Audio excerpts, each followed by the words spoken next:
Good morning and welcome to today's verse. To God be the glory. What a great day it is today. Today's verse, it comes to us from the Gospel of Luke, Luke chapter 9, verse 48. And it says this, and said to them, whoever receives this little child in my name receives me, and whoever receives me receives him who sent me.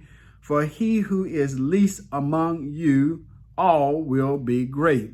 I want to speak to you this morning about from the least to the greatest. In this verse, Jesus, he addresses his disciples who had been arguing about who among them was the greatest. Now, Jesus, he uses a little child as an object lesson, or as we would say in the military, as a training aid to illustrate or to drive home a point. In Jewish society at that time, children had little social status, if any, and they were often seen as insignificant. You know, when I was growing up, children were to be seen and not heard. And there's some of you out there that are as old as I am, you know what I'm talking about.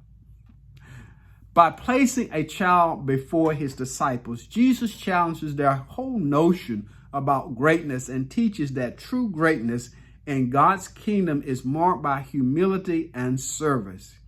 And by saying, whoever welcomes this little child in my name welcomes me, Jesus, he emphasizes the importance of having a welcoming spirit, especially for those that are overlooked or have been marginalized by society. He likens it as welcoming him and by extension, welcoming God the Father who sent him. Jesus, then he just flips the script on this whole worldly concept of greatness by declaring that the least in society, those that serve others with humility, are actually viewed as great in God's eyes. It reminds me of this commercial that I saw many years ago, and I don't remember exactly what the commercial was about, but I do remember it had several little boys, looked like they were no older than 10 years old, several little boys that were gathered together, and they wanted to start this members club only. And they had a few rules that everybody was to abide by. And one of the rules I thought was very interesting. And it said that no one is to act big. You know, in the world's way of thinking about greatness, you're not anyone, or you have not achieved anything until you have become big, or as the young people would say today, until you have blown up. This verse, it rejects the world's obsession with status and power and recognition.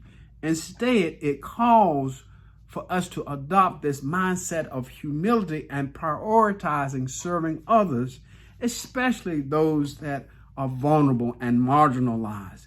Jesus, remember, Jesus did not come into this world to be served, but rather to serve and give his life a ransom for many. So we're never more like Jesus than when we are serving others. Selah, think about this. To God be the glory for the great things he has done. I pray that you would meditate upon this verse. It would be a word of encouragement to you as you go throughout your day. I pray that you would have a great day. Have a safe day. And then tune in again tomorrow, yes, as we consider today's verse. Amen.